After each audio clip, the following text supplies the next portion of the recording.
Welcome to the deep dive. Today, we're doing something really quite unique. We're diving into this fascinating snapshot of our world, basically seen through the lens of an AI. It's just compiled the top 10 global news stories from the past, well, about 10 hours, as of this morning, July 15, 2025. So our mission here, really try to cut through all that noise, want to pull out the most important nuggets, the key information, and connect the dots across these honestly incredibly diverse global headlines. Think of it as your real-time pulse check on the key events shaping things right now as they're still unfolding. It's genuinely remarkable when you look at it. The sheer range of stories here. I mean, we're going from a distant asteroid zooming past Earth all the way to shifting international trade winds and even some very real, very difficult humanitarian crises unfolding. It just makes you realize how much is happening all at once. So, yeah, let's unpack this. It's striking, isn't it, how quickly these events converge and how deeply interconnected they truly are, even when they seem completely separate at first glance. It really is like seeing the world's gears turning, but in hyperspeed. That's a great way to put it, hyperspeed. Okay, so let's kick things off with headline number one. This one genuinely sounds like something out of a movie, an asteroid flyby. So today, Yes. July 15th, 2025, there's this 280-foot asteroid, 2025 MA90. It's doing a close pass of Earth, zooming by at, get this, 20,263 miles per hour. Now, the good news is it's harmless, but it's still being called a rare event, and it's definitely got the attention of space agencies worldwide. Right. And this kind of event, while yes, harmless this time, it absolutely galvanizes planetary defense experts. It really does. The core insight here, I think, is that every close pass like this gives us invaluable data. It just underscores how critically important early detection and tracking are, especially when we think about larger known threats like Apophis 2029, which is, well, still on the horizon. Each encounter like this helps refine our defensive strategies. It teaches us how to better predict and maybe potentially mitigate future risks. Okay, so it's less about this specific asteroid being a danger and more about what we learn for the future, for preparedness. That's a crucial distinction. Now, moving from, well, the vastness of space, let's pivot to the shifting sands of U.S. foreign policy. Headlines 2 and 3 really focus on this. President Trump's bold moves regarding Ukraine and Russia is being described as a dramatic shift. Trump has backed a, quote, massive Patriot missile deal for Ukraine. And he's also been voicing harsh criticism of Putin. And he's laid down some pretty serious conditions, too. A demand for a ceasefire within 50 days. Or else. 100% tariffs on Russia. Exactly. And the sources confirm he's really doubling down on that. It's not just Russia either. Any country that trades with Russia now faces, quote, severe or even 100% secondary tariffs if peace isn't secured in Ukraine. Now, NATO and many analysts are definitely viewing this as a hardline pivot in U.S. foreign policy. It's a significant change in stance. The Commerce Department is even probing chip and drone supply chains tied to all this. The real takeaway here, I think, is this unprecedented use of, well, economic leverage as a primary foreign policy tool. It signals a new era of what some are starting to call tariff diplomacy. Tariff diplomacy. That's quite a phrase. What do you see as the most significant risk of this kind of, well, all-or-nothing approach? Not just for Russia, obviously, but maybe for U.S. alliances, given these kinds of pronouncements have such immediate global ripple effects? That's an excellent question. The immediate risk is undoubtedly the disruption of established global supply chains, and also the potential alienation of key trading partners who might just get caught in the crossfire. It sort of forces countries to choose sides in a way they might not want to, which, could inadvertently push them closer to, well, alternative alliances. Right.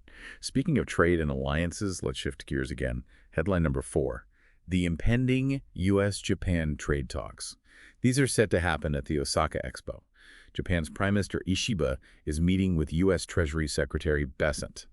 And these talks are happening under the shadow of looming 25% U.S. tariffs on Japanese imports. So tension there. This really highlights a complex, multi-layered global trade environment. You can see traditional alliances being reshaped right now. And if we broaden our view a bit, this is further emphasized by headline number 9, which notes that Treasury Secretary Bessent has, again, skipped the G20 Finance Summit in Durban. Ah, interesting. Yeah. And apparently, Trump's tariff threats, alongside existing BRICS tensions, Brazil, Russia, India, China, South Africa, those are really dominating the discussions at that summit.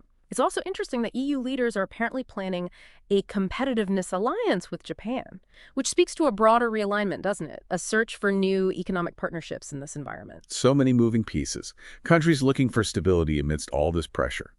That economic discussion actually brings us pretty neatly to headline number 5, Indonesia.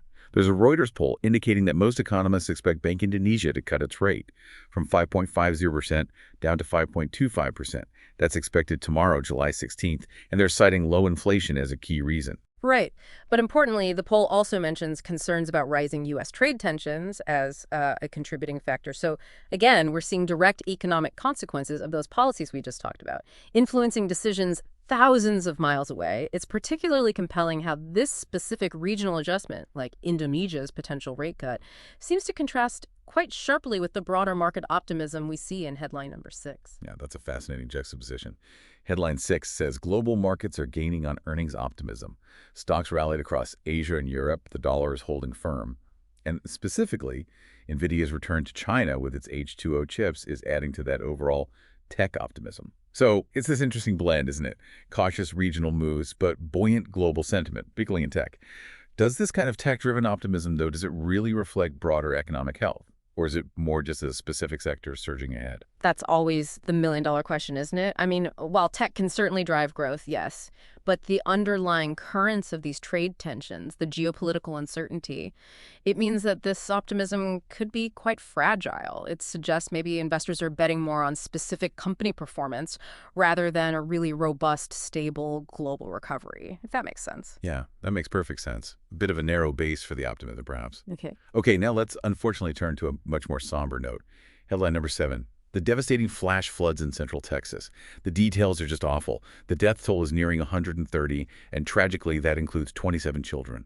Over 160 people are still missing. It's just terrible.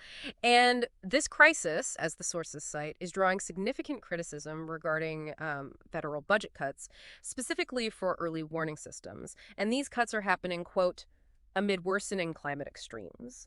If you step back to see the broader implications, this isn't just a tragic weather event, it's a stark reminder. Infrastructure neglect, combined with the increasing frequency, the intensity of climate-related disasters, it creates a catastrophic vulnerability. It really raises an important question about how prepared we truly are, for these changing global climate patterns.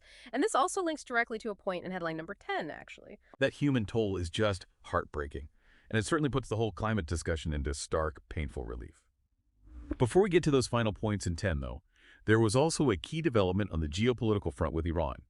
Headline 8 reports Iran's foreign minister announced bilateral meetings with Russia and China. This is happening on the sidelines of the SKO summit, that's the Shanghai Cooperation Organization, and it seems aimed at securing support following an air campaign in Israel.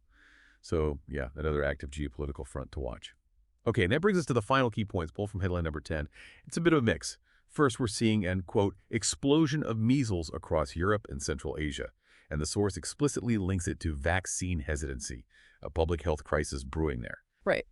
Then, on the economic side, and this connects right back to our earlier discussion about climate risk and the Texas floods, insurers are ramping up what are called catastrophe bonds. It's a financial tool, essentially allowing them to transfer climate risk to investors, hedging against increasing climate-related losses. It really highlights how the financial world is now directly responding to these environmental realities. Fascinating financial adaptation there. And finally, a big business note from that same headline, number 10. BYD, the Chinese automaker, is rapidly narrowing the gap on Tesla's EV market share, which signals a really significant shift happening in the electric vehicle industry and, well, global competition in that sector. Wow. Okay. So we've just covered an incredible breadth of information in this deep dive. I mean, from an asteroid zooming past Earth to the intricate dance of global trade negotiations, these new forms of diplomacy, and then down to the very real, very human impacts of climate change and public health crises. It truly reinforces how these seemingly disparate events, they paint a clear and sometimes challenging picture of our incredibly interconnected world. It truly does. And maybe, as you reflect on what you've heard today, maybe consider this. How do the individual actions of nations, or even companies like the ones highlighted in these news stories, how do they contribute to or perhaps detract from global stability and progress? What stands out to you as maybe the most surprising or the most impactful development from today's headlines? And, how might it evolve in the coming weeks? Just something to think about. Definitely food for thought. Keep those questions in mind as you go about your day, and maybe even seek out more about the implications of some of these rapid developments. Thank you so much for joining us on the Deep Dive.